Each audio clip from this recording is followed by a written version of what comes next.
मुझे इस कार्यक्रम में भाग लेकर बेहद खुशी हो रही है। रंजन जी ने आज ठीक रास्ता चुना है।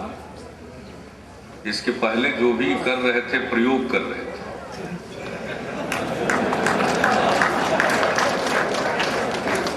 और अब ये सही स्थान पर और सही रास्ते पर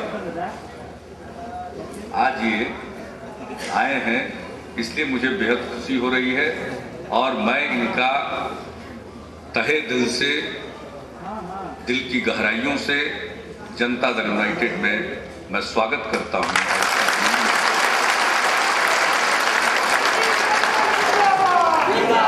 मैं जानता हूं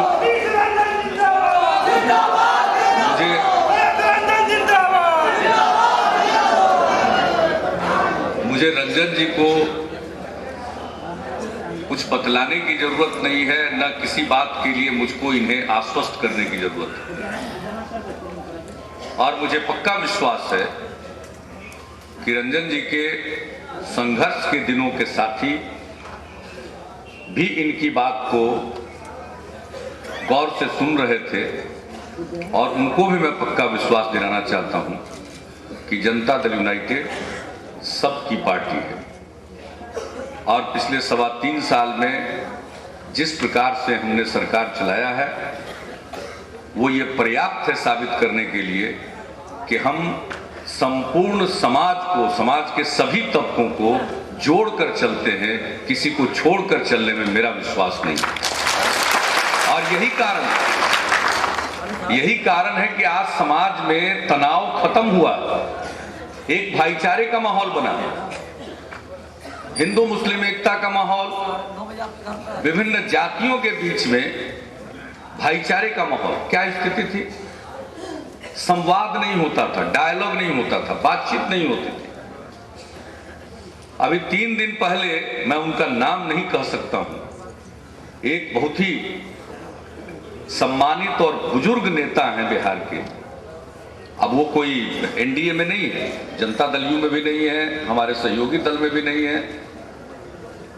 वो हमसे कह रहे थे कि साहब आपकी सरकार के आने के बाद सबसे बड़ी बात हुई है कि हम देहात में लोगों से पूछते हैं तो किसी भी जात के लोग हैं, आप लोग ये कहते हैं कि हम सबसे बातचीत कर सकते हैं। एक वातावरण बन गया था कि एक जात का आदमी दूसरे जात के आदमी से बात नहीं कर पाता था। इतना अविश्वास पैदा हो गया था, इतना भयंकर अविश्वास का माहौल था कि कोई किसी पर ट्रस्ट नहीं करता था, विश्वास नहीं करता था। और ये हमारी सरकार के बनने के बाद ये वातावरण बना है, ये कोई मामूली बात नहीं। इस बिहार में जहां सिर्फ जात की बात होती थी, आज तो विकास की बात वो भी करने लगे। जो रंजन जी जब विकास की बात करते थे तो उसी तरह से भड़कते थे जैसे लाल कपड़ा देख करके सांड भड़कते।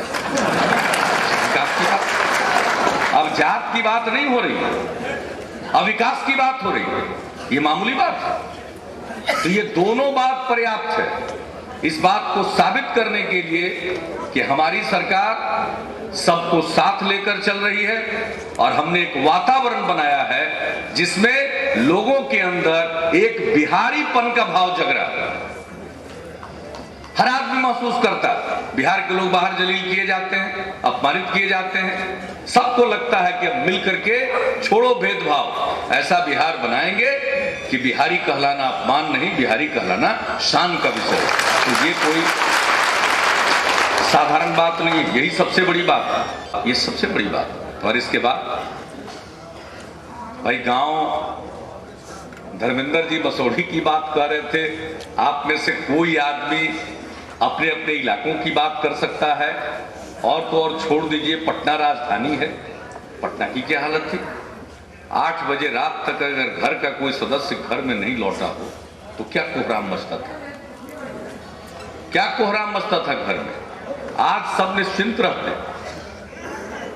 यहां तक कि खाने की जगहों में, रेस्टोरेंट वगैरह में जब बाहर लोग निकलते हैं परिवार के साथ तो आजकल तो 10 बजे रात के बाद भी देखते हैं कि लाइन लगा हुआ है।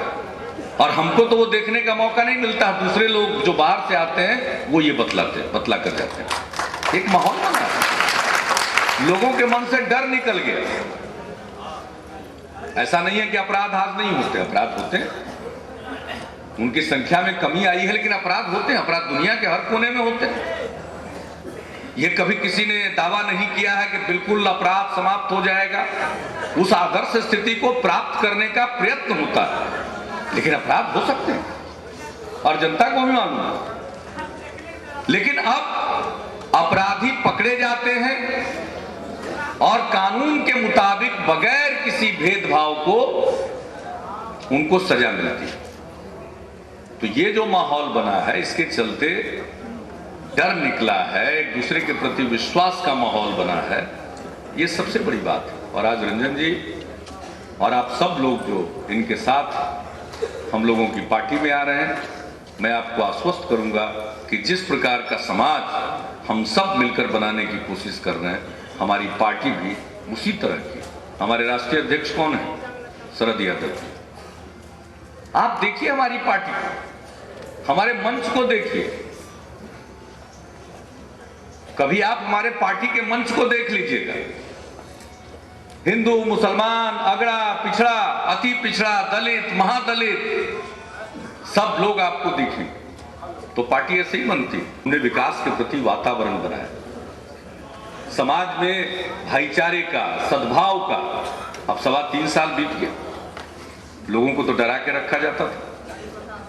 खास करके मुस्लिम अल्पसंख्यक समाज को यही डराया जाता था कि अरे भाई, इन लोगों के साथ भाजपा आएगा, तुम लोगों का तो सत्यानाश हो जाएगा, यहां मारेगा, वहां काटेगा।